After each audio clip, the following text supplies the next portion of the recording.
దివ్య సప్రసాద ధ్యానము 2వ రోజు. దివ్య సప్రసాదములో యేసు నిజమైన సన్నిధి.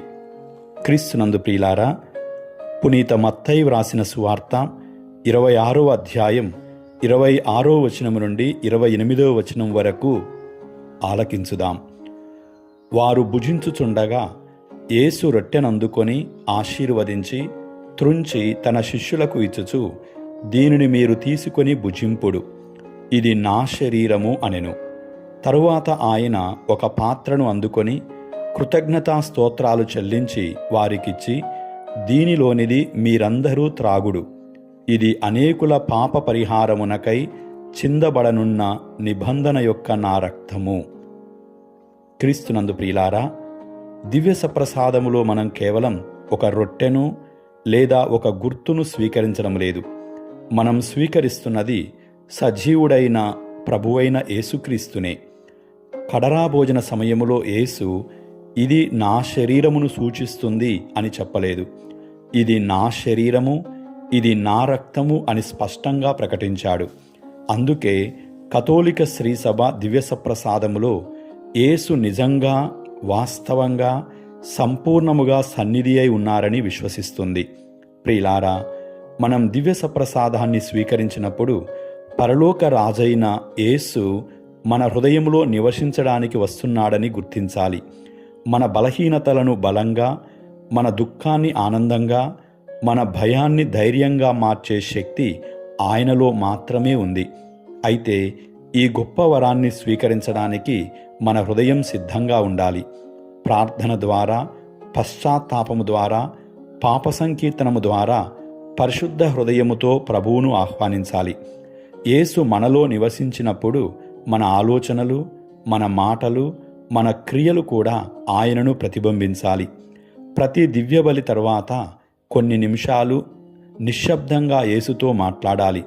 ముఖ్యంగా దివ్యబలి పూజలో దివ్య సప్రసాదమును స్వీకరించిన తరువాత మౌనంగా మనలోనికి వేంచేసిన ప్రభుని నిండు హృదయముతో ఆరాధించి ఆ ప్రభువుతో మాట్లాడడం ఎంతో శ్రేయస్కరం.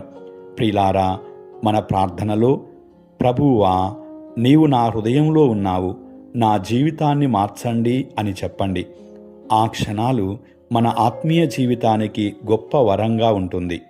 కథోలిక శ్రీసభ అధికారిక బోధనా గ్రంథము ఇలా చెబుతుంది: దివ్య సప్రసాదములో క్రీస్తు శరీరముతోనూ, రక్తముతోనూ, ఆత్మతోనూ, దైవత్వముతోనూ నిజముగా, వాస్తవముగా, సంపూర్ణముగా సన్నిధి అయి ఉన్నాడు.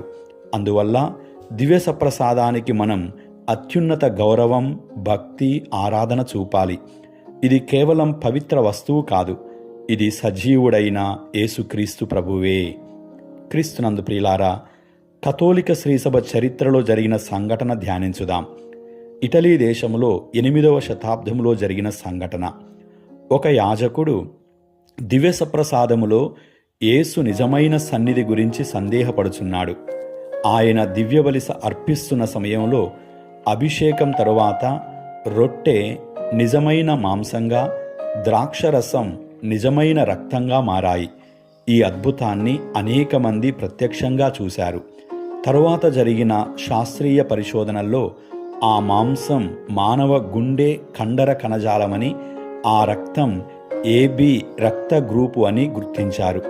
ఈ అద్భుతం నేటికి భద్రపరచబడి వేలాది మంది విశ్వాసులకు దివ్య సప్రసాదములో యేసు నిజమైన సన్నిధిని గుర్తు చేస్తుంది. ప్రార్థించుదాం. ప్రభువైన ఓ యేసయ్యా, ఓ జీవాహారమా, దివ్య సప్రసాదములో నిజంగా నా దగ్గరకు వచ్చే నిన్ను నేను విశ్వసిస్తున్నాను. నా విశ్వాసాన్ని మరింత బలపరచండి. ప్రతి దివ్యబలి పూజలో నిన్ను ప్రేమతో, భక్తితో, పరిశుద్ధ హృదయముతో స్వీకరించే కృపను ప్రసాదించండి. నా హృదయాన్ని నీ నివాస స్థలంగా మార్చండి. ఆమేన్. దివ్య సప్రసాద యేసయ్యా, నేను నిన్ను విశ్వసిస్తున్నాను. నా విశ్వాసాన్ని మరింత బలపరచండి. దివ్య సప్రసాద యేసయ్యా, నేను నిన్ను విశ్వసిస్తున్నాను. నా విశ్వాసాన్ని మరింత బలపరచండి. దివ్య సప్రసాద యేసయ్యా, నేను నిన్ను విశ్వసిస్తున్నాను. నా విశ్వాసాన్ని మరింత బలపరచండి. ఆమేన్.